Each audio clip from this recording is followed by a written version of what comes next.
Each week we've been talking financial planning for different stages of where you are in life. And for Money Tuesday this week, we're focusing on what you should be doing in your 50s to have more money and less problems.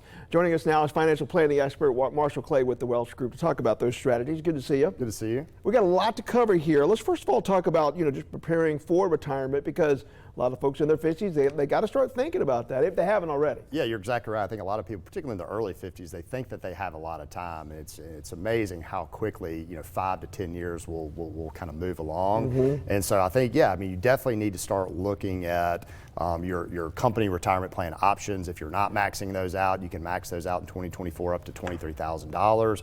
There is a catch-up provision for $7,500. You and I were talking off camera about the name tells you a lot. If something says catch-up, that means you're probably behind. You're in the 2-minute warning. That's right. That's right. See, there's no need to panic in your 50s, but yeah, there definitely needs to be a sense. One big key though, because depending on if you have a different accounts though, you got to look at the percentage of that to make sure you match up with the numbers. Does that make sense? Absolutely, yeah. A lot of 401k plans, they'll just say, hey, do you want to put, defer 10% of your income or 15%? But once you reach that 23% or $23,000 mark or that $30,500 mark, they'll start suspending those contributions. Yeah, so you need to watch that. All right, and a lot of people get offers for long-term care. They may end up in a facility, they don't want the family to pay for it, and they start paying for insurance.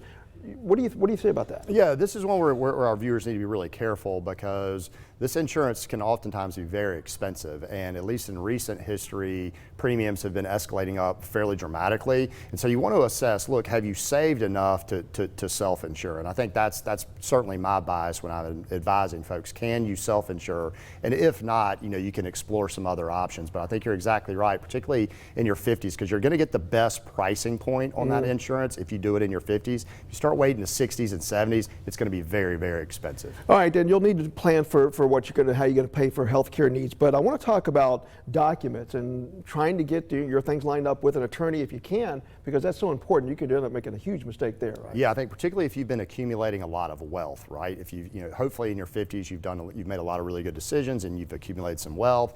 A lot of times I see folks, they draft these documents in their early mid-30s when they first are starting to have a family, and then they ignore them for 20 to 30 years. And so your family dynamic changes, your kids change, you may have some issues in your family. So you want to dust off those estate documents and make sure that your wealth is passing to the next generation the way that you want it to. And then, by the way, that includes leaving a sheet with all your usernames and passwords for some of your descendants, because it's very tough for them to navigate after you pass. And I know it's difficult to talk about, but it's something you got to think about. Healthcare directives too, that's important. Absolutely, yeah. Whether it be wills, powers of attorney, or healthcare directives, all of those documents are really important, and it's very easy to gloss over one. I meet with a lot of folks that say, yeah, I have a will, and I say, well, what about the power of attorney, the healthcare directive? Well, what are those, right? And so I think you want to make sure that the healthcare directive, that's those end-of-life decisions, whether or not you want your decisions to be sort of set forth regardless of what anybody else says, or do you want to appoint a healthcare proxy? Those decisions are very important. All right, well, obviously, if you have a lot of questions, you certainly want to seek a professional to get help on that. A fiduciary would be, probably the best option for you. Marshall Clay with the Welch Group. I do appreciate it. Thank you. Appreciate you.